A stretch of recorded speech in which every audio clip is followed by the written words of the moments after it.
Hello guys, welcome back my YouTube channel. आज की video जिसमें यूपीआई के बारे में बात की गई और अमेरिका क्यों परेशान है यूपीआई जो इंडिया में आ चुका है उसके बारे में, क्योंकि हत्ता कि इसमें देखने को मिलने वाला है कि यूपीआई के वो फ़कीरों के पास भी है और वो जूते वाले दुकानदार के पास भी है यूपीआई जो मशीन होती है जिससे वो स्ट्रक्चर होता है और पैसे चले जाते हैं और वर्कर इसमें आसानी रहती है। तो ये जो सहूलत इंडिया में ज़्यादातर है। तो देखते हैं इस वीडियो में, जानते हैं, एंड पर रिव्यू भी आपको देखने को मिलेगा। तो लेट्स गो।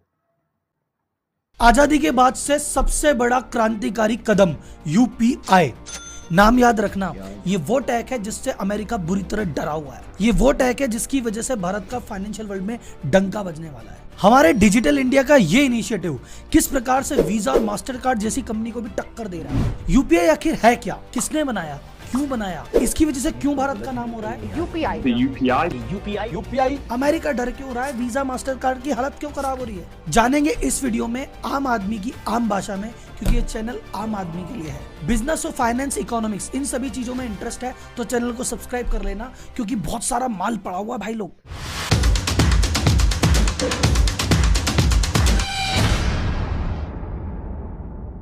यूपीआई आखिर है क्या सर? यूपीआई एक तरह का पेमेंट मेथड है। आप बोलोगे सर फिर आरटीजीएस है, एनईएफटी है, आईएमपीएस है, ये सब थे तो सही, यूपीआई की जरूरत क्यों हुई? देखो सर, हर सिस्टम एक जरूरत के हिसाब से लाया गया।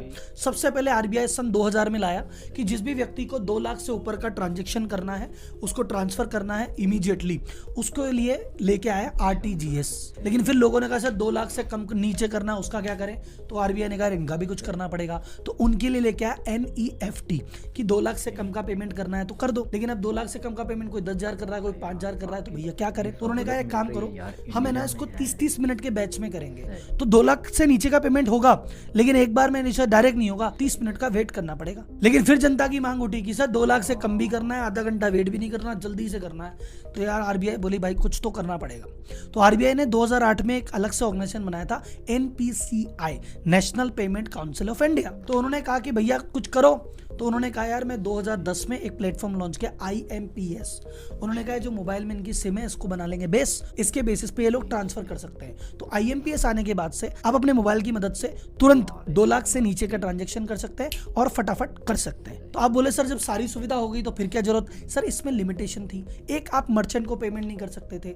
इस तरह का पेमेंट तो कर रहे हो जैसे अभी करते हो, 10 रुपए का, 20 रुपए का, 50 रुपए का, वो तो नहीं कर सकते थे, स्कैनिंग वाली सुविधा तो थी नहीं। दूसरा, ये सब करने से पहले बेनिफिशियरी भी ऐड करना पड़ता है, उसमें आधे 1 घंटे का टाइम लग जाता है। तो बोला यार फिर कोई ऐसी चीज होनी चाहिए जिसमें बेनिफिशियरी की भी जरूरत नहीं हो और ये जो मर्चेंट है दुकान पे, किराने पे, कपड़े, जूते, इनका सबका पेमेंट करने की व्यवस्था हो जाए। तो यही जो एनपीसीआई बना था 2008 में, जिसने आईएमपीएस का, इसने आईएमपीएस का ही अपग्रेडेड वर्जन लॉन्च किया जिसको हम जानते हैं यूपीआई के नाम से। इसको ब्रेन चाइल्ड माना जाता है कि इसको रघुराम राजन और दिलीप आस्पे करके दोनों का ब्रेन चाइल्ड है, इन्होंने मिलकर लॉन्च किया था। इसमें अलग क्या है? इसमें अलग ये है कि इसमें आईएमपीएस का अपग्रेडेड वर्जन है, सारी चीजें वही है, लेकिन इसमें इन्होंने कह दिया एक वर्चुअल आईडी बना दी जिसको तुम्हारी यूपीआई आईडी कहते हो। उस आईडी के माध्यम से तुम किसी भी व्यक्ति को तुरंत पेमेंट कर सकते हो, 24/7 कर सकते हो, कोई चार्ज नहीं लगेगा। और मर्चेंट बैंकर किसी को 10 रुपए का जब 5 रुपए का आराम से कर सकते हो। अब सर यूपीआई कब लॉन्च हुआ? 2016 में, और 2022 में तो ताबड़तोड़ है। इंडिया डिजिटल पेमेंट के मामले में वर्ल्ड में नंबर 1 हो गया, महीने में 100 बिलियन से ज्यादा के ट्रांजैक्शन करने लग गया। ये कैसे पॉसिबल हुआ? यूपीआई की वजह से। और यूपीआई इतना पॉपुलर क्यों हुआ? क्योंकि देखो पहली बार 24/7 चलता था, फटाफट पेमेंट करता था, पैसे लग नहीं रहे थे। इसमें फीचर था इंटर ऑपरेटेबिलिटी। ये क्या होता है साहब? आपके पास अगर पेटीएम है तो आप पेटीएम वाले को ही पेमेंट कर सकते थे पहले। अब मान लो आप पेटीएम लेके घूम रहे हो, दुकानदार ने जीपे लगा रखा है, अब क्या करोगे? तो इसने कहा कि इंटरऑपरेबिलिटी है, कोई दिक्कत नहीं है, तुम भाई साहब चाहे पेटीएम लेके आओ, मेरे पास चाहे गूगल पे हो, तीसरे भाई से क्या फोन पे हो, आपस में आराम से ट्रांजैक्शन हो जाएगा और 1 भी रुपया नहीं लगेगा। अच्छा, दूसरा देखा जाए तो इसकी किस्मत में ही फैलना था। इसके साथ कुछ ऐसी चीजें हुई, कुछ ऐसी घटनाएं हुई जो शायद प्लान नहीं थी, लेकिन इसको बेनिफिट बहुत फटाफट मिला। ये 2016 में लॉन्च हुआ। इसके थोड़ी देर बाद अगस्त 2016 में फोन पे ने इसको कहा कि मैं यूपीआई कनेक्ट कर लेता हूँ। सितंबर 2016 में जियो आ गया, जिसने सबके हाथ में इंटरनेट दे दिया, सबके पास इंटरनेट हो गया, इसमें और बूस्ट मिला। नवंबर 16 में सबसे बड़ा बूस्ट डिमोनेटाइजेशन हो गया, नोटबंदी हो गई, तो भैया अब तो ऑप्शन ही एक रह गया, तो इससे और बूस्ट मिला। यूपीआई को फैलाने के लिए गवर्नमेंट ने एक इंटरेस्टिंग चीज क्या की, गवर्नमेंट ने कहा हमारे भरोसे करेंगे, पता नहीं कब फैलेगा नहीं फैलेगा। भाई साहब पूरी ब्यूरोक्रेसी है, इन्होंने प्राइवेट कंपनी को अलाउ कर दिया कि तुम आराम से यूपीआई काम में लो, कोई टेंशन नहीं है। सबसे पहले फोन पे को अलाउ किया। सितंबर 2017 में तेज आया, तेज नाम सुना है आपने, कभी ना कभी यूज भी लिया होगा, जिसका नाम बदल के अब जीपे हो गया, गूगल पे। उन्हें गूगल को कहा तुम काम में लो। अब गूगल इतनी बड़ी जायंट कंपनी, दुनिया भर के पैसे, दुनिया भर की मार्केटिंग, खूब दबा के खुल के प्रचार किया, इसलिए यूपीआई फैल गया। नवंबर 17 में पेटीएम बोला मैं भी ले लूं, भाई तू भी ले ले। तो यूपीआई ने क्या किया, सारी कंपनियों को कहा आराम से अलाउ है, काम में लो काम में लो। तो जब एक पहले तो गवर्नमेंट प्रचार करती, अब ये सारी कंपनियां मिलकर प्रचार कर रही है, यूज करने में आसान है, फ्री और है, तो भाई साहब फैलना ही था। इसके फैलने की सीमाएं देखो कि यूपीआई के डेली 22 करोड़ ट्रांजैक्शन होते हैं और पर मंथ जो इसकी ग्रॉस मार्केट वैल्यू है 10 लाख करोड़ से ज्यादा की है। भाई बात ऐसी है, यूपीआई तो फैल गया, फल गया, फूल गया, मजा आ गया उसको, लेकिन हमारा पोर्टफोलियो कैसे फूले, हम आगे कैसे बढ़े, जैसे यूपीआई फैला हमारा पैसा कैसे फैले भाई साहब। तो भैया अब सुनो एकदम आपके काम की बात ऐसी कि नए नए लोगों को शौक चढ़ा है भैया इन्वेस्टमेंट करने का, शेयर मार्केट में घुसने का। कोई ट्रेडिंग करने के लिए घुस रहा है, कोई इन्वेस्ट के लिए घुस रहा है, और उनको लग रहा है शेयर मार्केट तो जादू है भैया, कुछ ऐसा करेंगे हो जाएगा, किस्मत चलनी चाहिए, ये होना चाहिए वो होना चाहिए। बट भैया ये कोई जादू वादू नहीं है, पूरा खेल है नॉलेज का। लक्ष्मी चाहिए तो सरस्वती की पूजा करो।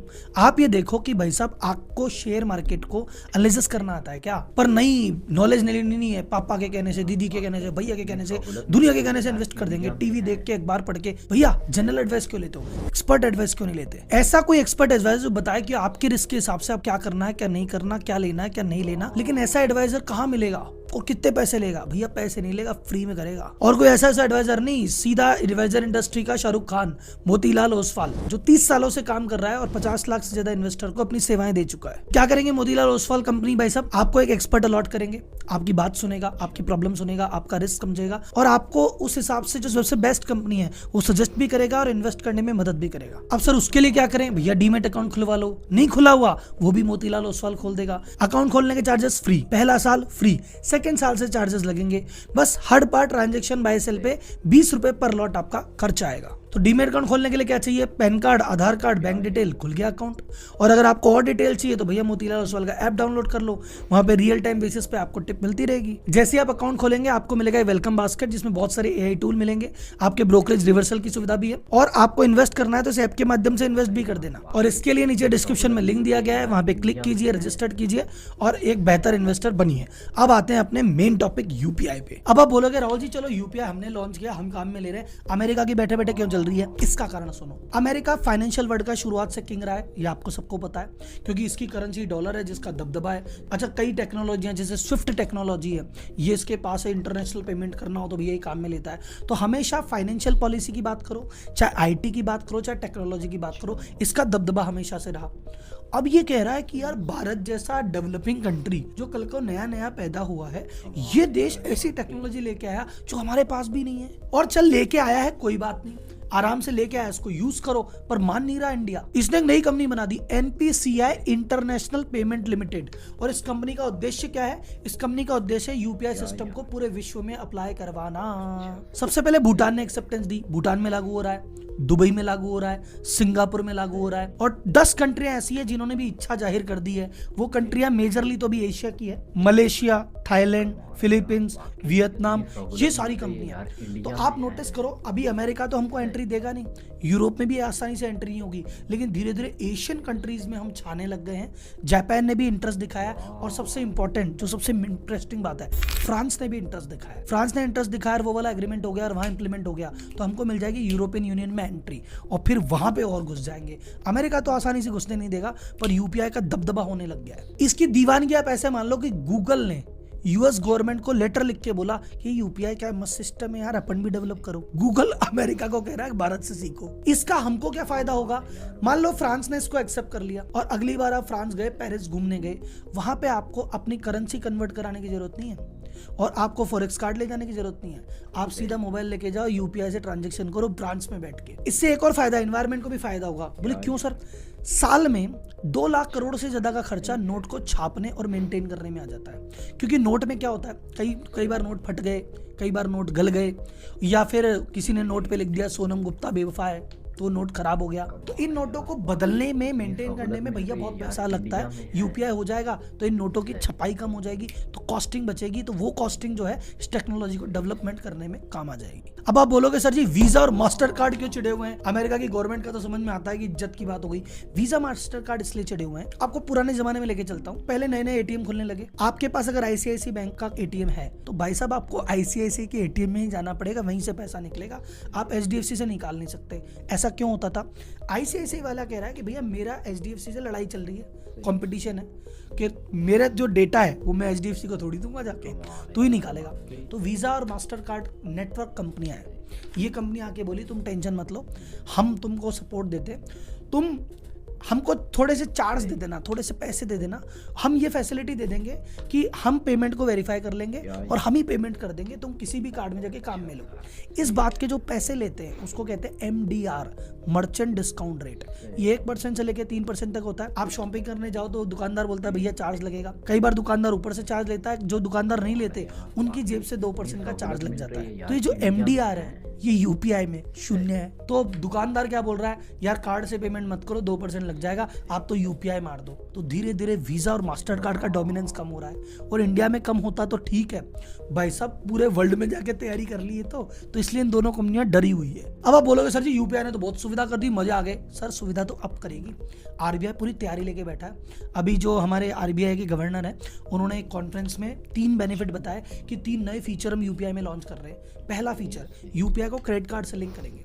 अभी तक तो क्या चीज़ है, आपका जो भी यूपीआई की आईडी है वो आपके डेबिट कार्ड से लिंक है, यानी जो पैसे आपके जेब में पड़े हैं, जो आपके खाते में पड़े, उसी में से ट्रांसफर होता है, उसी से पेमेंट होता है। क्रेडिट कार्ड से अभी तक पेमेंट नहीं हो रहा, क्रेडिट कार्ड से भी होने लग जाएगा। ये वीडियो बनाते टाइम ये चीज़ लागू हो चुकी है, अभी फैलने में थोड़ा टाइम लेगी पर लागू तो कर दी। दूसरा फीचर जो यूपीआई लॉन्च कर रहा है वो है यूपीआई लाइट, कि तुम बिना इंटरनेट के भी पेमेंट कर सकते हो। बोलिए कैसे? भाई तुम घर से बटवे में पैसे लेके चलते हो, ये कहता है यूपीआई लाइट है, इसमें 2000 रुपए तुम रख लो और 200 रुपए के ट्रांजेक्शन तुम कर सकते हो, तुम्हें इंटरनेट की भी जरूरत नहीं है। तीसरा फीचर जो इन्होंने लॉन्च किया, बोले यूपीआई 1 2 3। बोले क्या? बोले स्मार्टफोन भी नहीं चाहिए। गांव का आदमी बोले मेरे पास तो फोन ही नहीं है, मैं कैसे करूं? बोले फोन की भी जरूरत नहीं है, यूपीआई में 1 2 3 करके उस नंबर पे मिस कॉल मार देना, वहीं से पैसे कट जाएंगे, वहीं से पैसे पहुंच जाएंगे। अभी एक फीचर है जो लॉन्च तो 2020 से, बहुत सारे लोग काम में नहीं ले रहे, लेकिन धीरे धीरे अवेयरनेस बढ़ेगी तो लोग काम में लेंगे। यूपीआई ऑटो पे, ये क्या होता है? मेरे को नेटफ्लिक्स का पेमेंट करना है, यूपीआई से लिंक कर दिया, यूपीआई की आईडी से हमेशा होता रहेगा।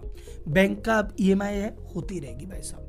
कुछ भी तरह का ऑटो पे करना है, जो मंथली इंस्टॉलमेंट जानी है, यूपीआई के माध्यम से जा सकती है। यूपीआई में सब अच्छा है क्या, खराब नहीं है क्या? सर खराब ये है कि हमने इंफ्रास्ट्रक्चर जिस हिसाब से इसको डेवलप किया था ना, कि यूपीआई में ये वाली चीजें हम करेंगे, ये तो उससे कई गुना तेजी से फैल गया। तो अभी इंफ्रास्ट्रक्चर पे बहुत कुछ काम करना बाकी है, और उसकी टेक्नोलॉजी को डेवलप करने में भी यूपीआई को स्मूथ होने में थोड़ा टाइम और लगेगा। तीसरा, अभी इसको यूपीआई को जनता ने बहुत ज्यादा पॉपुलर कर दिया, क्योंकि ये चीज फ्री थी और उसके कन्वीनियंट थी। लेकिन अभी भी बैंक्स वगैरह जो है इसको खुल के प्रमोट नहीं कर रही, क्योंकि बैंक्स कह रही कोई फायदा तो मिल नहीं रहा। पहले तो क्या कहीं ना कहीं से कुछ ना कुछ मिल जाता है, तो क्या प्रचार करने में अच्छा लगता है कि कुछ फैलाएंगे तो कमाई होगी। अब बैंक कह रही कमाई वमाई तो हो नहीं रही, 0% एमडीआर है, कुछ मिलता तो है नहीं, तो क्यों करें? तो अभी खुल के प्रमोशन इसका हो नहीं रहा। अगर इस पे छोटा मोटा फीचर कुछ लगा दिया, 10-20 रुपए की कमाई, या गवर्नमेंट ने कुछ जुगाड़ कर दिया, फिर देखना कैसे रॉकेट बनता है। तो ये तो थी यूपीआई की कहानी। इसी तरह की कोई भी टेक्नोलॉजी भारत में डेवलप हो रही है, कोई भी बिजनेस आ रहा है, कोई भी स्टार्टअप है, कोई भी कॉन्सेप्ट है, कोई भी रेवेन्यू मॉडल है, उस पर चर्चा होती रहेगी इस चैनल पे। तो अगर आप इस चैनल पे नए नए जुड़े हो तो चैनल को इस वीडियो पर रिएक्शन किया। ये थी आज की वीडियो, जिसमें हमने जाना कि भाई इंडिया में यूपीआई की सहूलत आ चुकी है और अमेरिका भी परेशान है, क्योंकि पहले वो अमेरिका के जो बैंक थे उनके जो कार्ड थे वो चलते थे। तो अब इससे ये होता है कि भाई यूपीआई से पाकिस्तान, यूपीआई में इंडिया के जो है ना उनको सहूलत मिल गई है। ठीक है, नोट जो होते थे, जैसे भाई ने कहा है, फट जाते थे, ख़राब हो जाते थे, वो चलते नहीं थे। बट इस सहूलत से ये डेवलपमेंट भी हो गई है, और इससे हुकूमत को, मुल्क को भी बहुत फ़ायदा होने वाला है, और बहुत कुछ इसमें जो ना डेवलपमेंट की जा रही है। और यूपीआई की बहुत ही आसान सहूलत है, हत्ता कि वो जो मोची होता है उसके पास भी है, फ़कीरों के पास भी है, वो गले में लटकाया हुआ है। भाई अगर आप पैसे नहीं दे सकते तो यूपीआई मशीन हमारे पास है, आप इधर डेवलपमेंट कर दे और स्कैन कर दे। बहुत अच्छी सहूलत है यार इंडिया में, और इसमें जो करेंसी भी चेंज हो जाती है वो भी देखने को मिलती है। बाकी आप लोग की क्या राय है, मेरी रिएक्शन वीडियो आपको कैसी लगी? अगर अच्छी लगी तो वीडियो पर लाइक करना, चैनल को सब्सक्राइब करना। मिलते हैं नेक्स्ट वीडियो के अंदर, तब के लिए बाय बाय गाइस।